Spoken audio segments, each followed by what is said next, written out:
Welcome to the Long Run with Joel and Christy. I'm Joel. And I'm Christy. What are we doing today? Well, we're going in the grocery store to get a fill-in haul. Well, sorta. This is right before we leave for our Boston trip. Yep. So really, mostly what we're buying is just some snack foods and a few little things so that our son doesn't starve to death while we're going. Yeah, right. Like he's going to make. I don't have a meal plan for him. We're just getting him a few things that we know he knows how to make.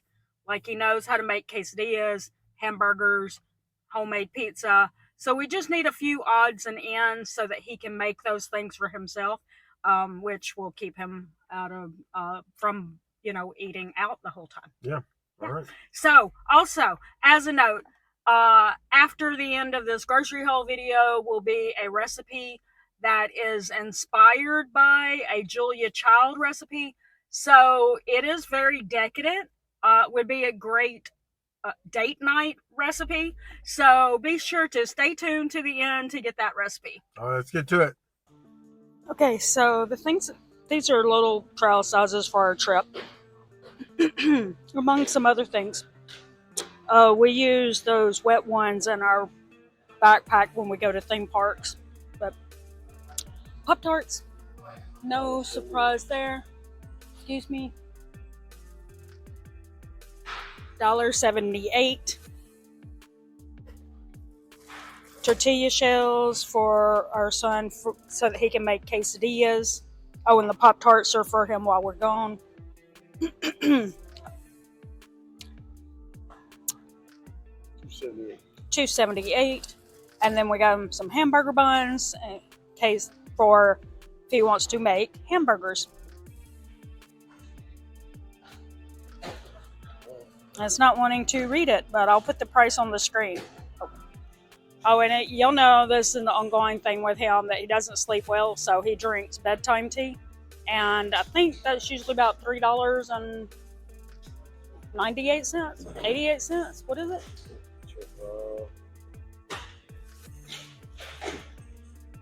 $3.98. I was right. Okay, and we've got pasta sauce. We got pasta sauce, and our son will use that for his homemade pizzas. $1.96. All right, so there's our Walmart haul. It was $14.86. And that did not count those toiletries. No. But that comes out of our household essentials. Yes. And some of it was trial sizes, so I don't know, we might be taking that from travel. But it doesn't come out of the grocery budget is what we're saying, right? All right, let's head on into Sam's. Yep. So we're going to grab these. No, these are not just for our son to eat while he's gone, although he may eat some of them. But we're going to put these in the freezer. We actually did this with the last set of 12. And they actually work out really well if you slow thaw them in the refrigerator and don't put them in the microwave, put them in the toaster. So $5.98 and you get 12. Okay, and we're getting the 2-pack of French breads, $3.98. And these usually last our son like a whole week, sometimes even longer. He just keeps them, cuts them into smaller pieces, puts them in the refrigerator, and then he makes French bread pizzas out of it. Works perfect. All right, so we've got a 5-pound of mozzarella cheese, and you may be like, wow, 5 pounds? Yep, we divide them into 1 pound amounts and then put them in the freezer, take them out 1 pound at a time. They last long enough that it makes sense when you look at the price, which is $14.94 to buy them this way in bulk. Okay, so we're buying one thing of Pepsi as a 36 count. It's $15.78. Well, the price has gone up. It's still cheaper than Coca-Cola's, which is $2 more per case, and you get one less can of Coke than you do in the Pepsi. This is for our son. For the Pepsis usually last him 3 to 4 weeks. Okay, so Joel tried everything he could to find some Sour Patch Kids somewhere because he uses that as something to snack on when we're traveling because it's like sugar and it gives him something to do with So it kind of helps him stay, you know, aware and awake and stuff like that, besides the fact that I'm constantly talking. But this is the only thing he can find. It's got 3 different kind of Sour Patch Kids plus some Swedish fish, which he's not sure. He feels like he's had that before and didn't like it, but he'll be fine with those. But he tried to just order some straight Sour Patch Kids online, and the shipping was going to be as much as the bag. So he's just going to go ahead and grab these. $17.24. So that's for the road trip. All right, so there's our Sam's haul. It was $42.83.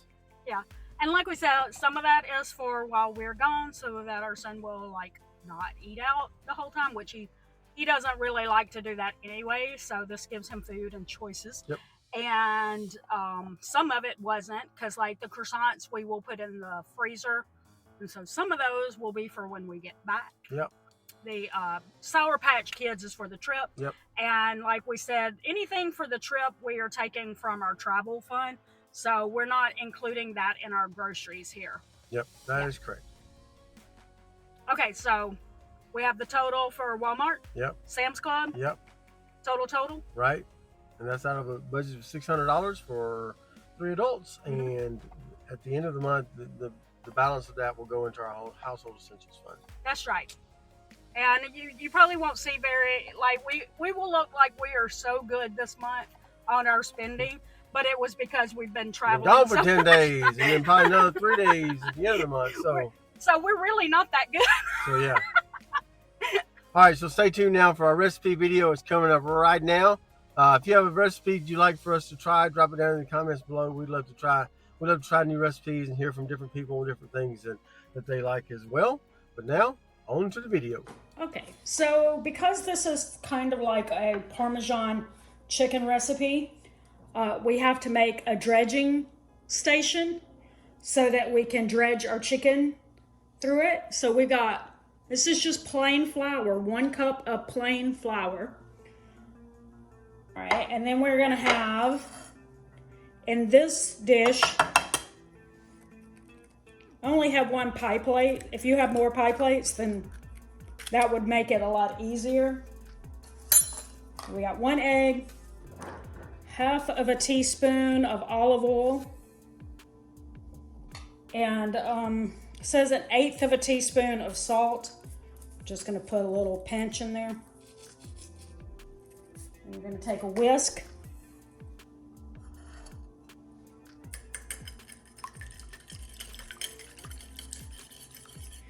And then on the third dish, we're gonna have 1/2 cup of Parmesan cheese and 1/2 cup of breadcrumbs. And we're just gonna mix that up together. And now our dredging stations are ready to go. We just gotta get the chicken out of the refrigerator and start dredging. Okay, so now we're starting the dredge, and first you put it in your flour and you just around, and then you shake it off. Shake it off. Shake it off. Then go to your egg mixture.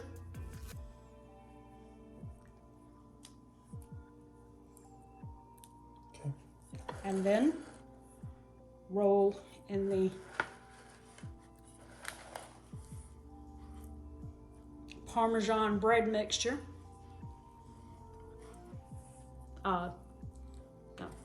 Parmesan and breadcrumb mixture. That's it. And then you lay it out on a baking sheet. You're gonna let that set for 10 to 15 minutes at least. It says or for several hours. We don't have several hours to let it sit, so we won't be doing that. All right, so we're gonna finish that up. We have 2 more to go, and then we'll let it set for 10 to 15 minutes, and then we will show you the next steps. And now we're gonna take our chicken, and we're going to saute it on each side for about 3 to 5 minutes. We're looking for a golden brown crust, but we aren't necessarily trying to cook the chicken all the way through, because we're going to put that in the oven, and that's going to finish it off and cook it. Okay.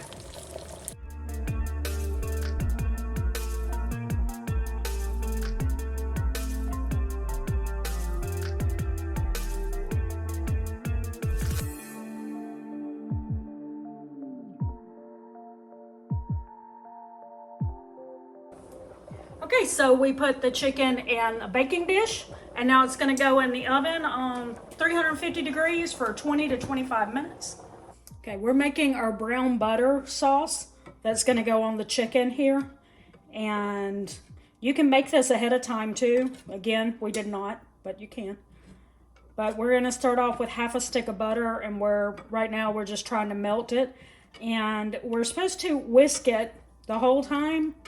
Kind of hard with it still being, you know, not melted, but this is what we're going to be trying to do. Then after it is melted, we're going for about 2 to 5 minutes, I think it was, just whisking it the whole time. We're looking for it to turn brown, obviously. It's trying to foam and bubble. Now, what did it say about foaming and bubble? Keep whisking. Keep whisking. And we're looking for brown flecks or something, specks. Yeah.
All right, so then it says to take it off the eye for and then whisk it for another 30 seconds to a minute.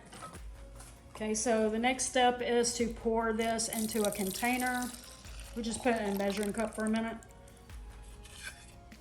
And it says to make sure that you scrape your pot so that you get all the bits of goodness in there is pretty much what it said, something like that. I may be paraphrasing it a little bit. All right, now we have to take this brown butter and add a few things to it to make it brown butter sauce. Okay, so this is a half a cup of brown butter. We only need, I guess, 4 tablespoons. I'm not sure why.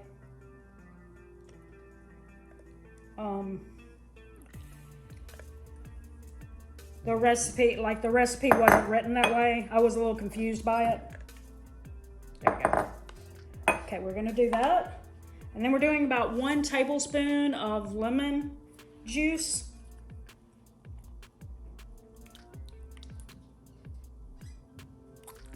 And you'll see why I chose to put this in a measuring cup in a minute. And then you're supposed to use fresh parsley, but we didn't buy any. And usually, sometimes we just use the dried instead of buying it, just to save a little money. So you never want to put the amount that it said like 3 tablespoons of minced parsley. You never want to put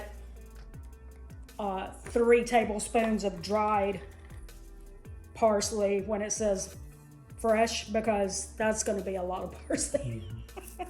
So let's do that, and then we're going to do that right there. And that's really all. We got our chicken ready. We got our brown butter sauce ready. We've got some mashed potatoes ready, and we're going to plate it up. Okay, so this is where we're going to take our brown butter sauce. As you can see, Joel made some homemade mashed potatoes for us. Yep. And there's brown the chicken. flake. If you see brown flakes in there, it's because we don't peel our potatoes. Yep, didn't peel the potatoes, went straight with it.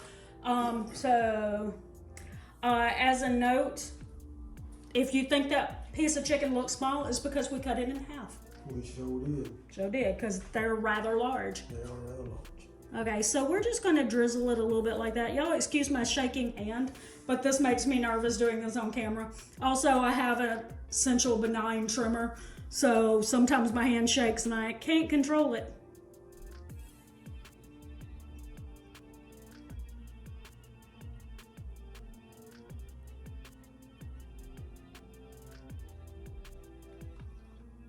What you think? It's good. All right, so that is what it looks like. We'll do a taste test in just a minute. All right, and guys, we wanted to make sure we didn't mess up this recipe, so we didn't complicate ourselves too much. But you could make some broccoli or green beans or something to go on the side of this, and that would be really great.